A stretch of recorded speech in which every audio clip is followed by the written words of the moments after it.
కోవచ్చు. ఇంకా ఆయన ప్రజాదరణ పొందినటువంటి ఆయన కొన్ని డైలాగ్స్ కూడా ప్రత్యేక డైలాగ్స్ కూడా నా ప్రేక్షకులను ఆకట్టుకున్నాయి. సో కోటా శ్రీనివాస్ అనే అంటే నటుడిగా ఆయన తెలుగు సినిమా చిత్రసీమలో ప్రత్యేక గుర్తింపు తెచ్చుకున్నటువంటి వ్యక్తి అయితే 2015 సంవత్సరంలో అప్పటి రాష్ట్రపతి ప్రణబ్ ముఖర్జీ చేతుల మీదుగా పద్మశ్రీ అవార్డును కూడా కోటా శ్రీనివాస్ అందుకున్నారు. అనంతరం అనేక నంది పురస్కారాలు, ఉత్తమ విలన్గా, ఉత్తమ నటుడిగా, ఉత్తమ సహాయ నటుడిగా అనేక అవార్డులను కూడా ఆయన సొంతం చేసుకున్న పరిస్థితి. ఇప్పటికే తనిఖీల భరణి, శివాజీ రాజా, మరికొంతమంది సినీ రంగ ప్రముఖులు కూడా ఫిలిం నగర్లో ఉన్నటువంటి కోటా శ్రీనివాస్ నివాసానికి చేరుకుంటున్నారు. అయితే కొడుకు యాక్సిడెంట్లో మృతి చెందిన అనంతరం కూడా కొంత డల్ అయిపోయిన పరిస్థితి, ఆయన ఆరోగ్య సమస్యలు. సో ఇద్దరు కూతుర్లు, మనమల్లు ఇద్దరు. కోట గారు మన మధ్యలో లేరంటే నిజంగా it's very very sad thing. చాలా బాధగా ఉంది. అండ్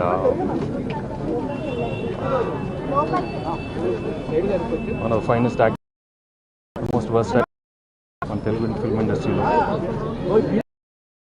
నాకు first sad and my association with him right from my first film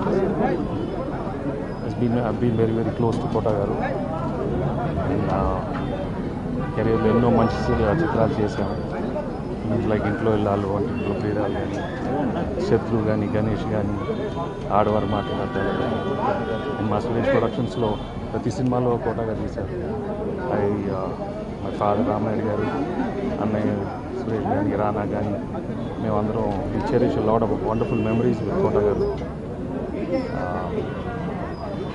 Today is not here with us, and may his soul rest in peace.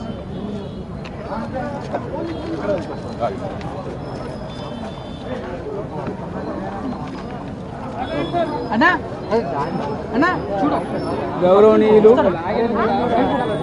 కీర్తిశేషులు quota Srinivasarao గారు తెలుగు చలనచిత్ర పరిశ్రమ ఆస్తి.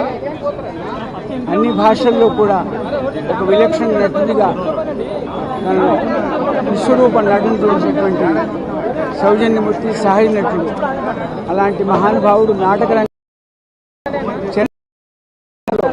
తనకంటూ సుస్థిర స్థానాన్ని ఏర్పాటు చేసినటువంటి శ్రీనివాసరావు గారికి పైలోకాల్లో శాంతి ఇమ్మని నాకు అత్యంత ఆప్తులు. చాలాసార్లు మా ఇంటికి వచ్చారు.